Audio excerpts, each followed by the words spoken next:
So I'm sure a lot of you have heard about this, especially if you are a subscriber or reader of the IDW main Teenage Mutant Ninja Turtles comic, the TMNT. I'm sure you've heard about this already. That come this April, they plan to end the main book at issue 150. Now, honestly, in my opinion, I'm sure a lot of folks that read the book and have subscribed to it, are fearing the worst. Like, is TMNT being canceled permanently? Did they lose the license? Is IDW in financial trouble that they're dropping a lot of titles to save money? I'll put it this way. That third option might be, a little connected to it, but not necessarily. Yes, there have been reports that IDW has been facing some financial hardships, when it comes to the company in certain divisions. There is no, there's no getting around that. That's an absolute fact.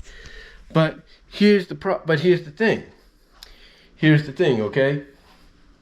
What they're doing here with TMNT, in my opinion, is they're taking a page out of the playbook of other publishers like Skybound, which is a division of Image Comics, and they're going to go in that direction. Now, what is the play, or what is the page, I should say, that they're taking out of the playbook of Skybound? Well, what Skybound is doing basically is they're focusing, on several spin-off books of the newly acquired Hasbro licenses, like Transformers and G.I. Joe, which used to be under the IDW umbrella, now is under the umbrella of Skybound, aka Image Comics. So what they're doing over at Skybound is they're basically taking the opportunity to not only, focus on their main book of Transformers and the main book of G.I. Joe, but to basically fill in the gaps that the main books wouldn't be able to do because of time restraint and page limitation. They're using spin-offs focused on certain events and certain characters, to kind of help, expand that narrative. That's what they're doing. And I think what IDW is doing, since they got re-upped, for a few more years when it comes to distributing and writing TMNT comics, is they're going to take up, I think what they're doing is they're noticing what's going on over at Skybound, and they're like, hey, we could do that too, and that's what they're going to be doing here. I mean, obviously they saw the success they had with the Last Ronin book last year, which was a spin-off, of TMNT, its own little separate continuity set in the future, which is why now we have a follow-up coming up, next month or so with a new generation of characters, and hoping to, gain the same success with that one as they did with the original.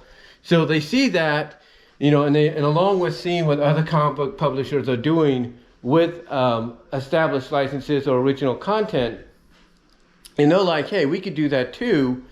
So for financial reasons, they're going to basically take a loss by canceling the main book, in my opinion, but then basically redirect all their efforts that they would, normally they would put in the original book, in the main book. They're going to redirect those efforts into several spin-off titles, like the Last Ronin II series, as well as possibly other character-centric titles and event-centric titles that, again, as I mentioned, they probably wouldn't be able to tell a lot of when it comes to the main book. I mean, you take a look at the Armageddon game, even though I haven't read that yet, you could definitely tell that the Armageddon game, was way too much for them to handle, and that it would have been better if they would have been able to, like, let's say, spin it off into its own separate series without having to, sacrifice or commenstate basically the main book to, fill it all out. So I think they're taking what the, learning from the Armageddon game and seeing what others are doing, like I mentioned, and they're like, we need to do that with TMNT, and that's what they're going to do. I mean, obviously it's going to start with Last Ronin, and then we're going to get some other stories as well. Like we're going to get a one-shot based on the the Night Stalker, the Night Watcher, I think, the Night Watcher from the 2007 movie, the 2007 CGI movie. They're going to focus on that character, whether it's Raphael under the hood or not. And then, of course, they have other potential stories and characters to focus on as well. I mean, you got Alloplex, Raphael's girlfriend, in the IDW TMNT. You have her going off on her journey to Alaska.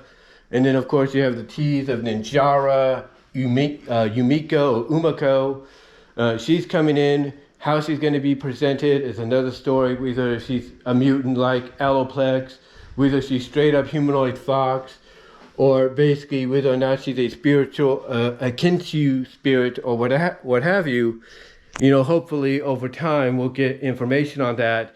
And I think an Alloplex miniseries focusing on her journey to Alaska and maybe her journey back to New York to reunite with Raphael, potentially, is probably the best, direction to go in when introducing someone like Ninjara, because then you can figure out, or find out, I should say, whether or not Ninjara is going to be on Alloplex's side, whether there's a history between the two, whether she's a spirit there to guide Alloplex, and basically how she'll fit in, moving forward. If, let's say, she decides to go with Alloplex back to New York and, meet up with the Turtles as well, and, how they, basically make that work, and maybe who they decide to tease a potential pairing with when it comes to her outside of, let's say Raphael now being with Alloplex. Could Donatello be on that, that slate as well, or Leonardo, or whoever? They could potentially do that. Again, we'd have to, just wait and see, but a character-centric Alloplex miniseries building off of what we saw in the Armageddon game is definitely one way, for them to go, to kind of, tell what they can't tell in the main book because it'd be too much, but giving her own separate title and keeping it within the confines of, the main IDW book, even if the main IDW book is over, is, a good possibility in my opinion, a great possibility. And they have other characters too, like, they have the version of Venus, if you will, that they could focus on. They have, the female turtle Jenica they could focus on, and even the turtles themselves they can focus on individually.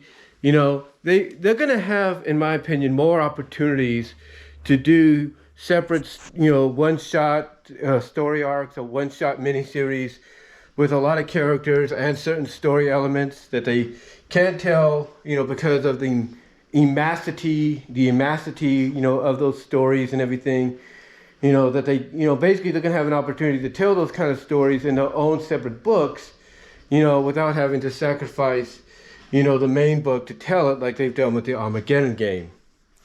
But again, we'll just have to, as the old saying goes, wait and see what they announce as we get closer to, let's say, San Diego Comic-Con, which obviously we all know will be the perfect, backdrop for them to make these announcements. But, again, it's a wait and see kind of situation with IDW. But as of right now, the main goal or the main directive is for them to conclude the series properly with 150, and then build off from that, and the Last Ronin sequel, build off from those titles, for the potential spin-offs, that will be character-centric and arc and story-centric, in the near future that, they can't, tell in the main book because of the immacity of the stories centered around certain events and said characters. But what do you guys think?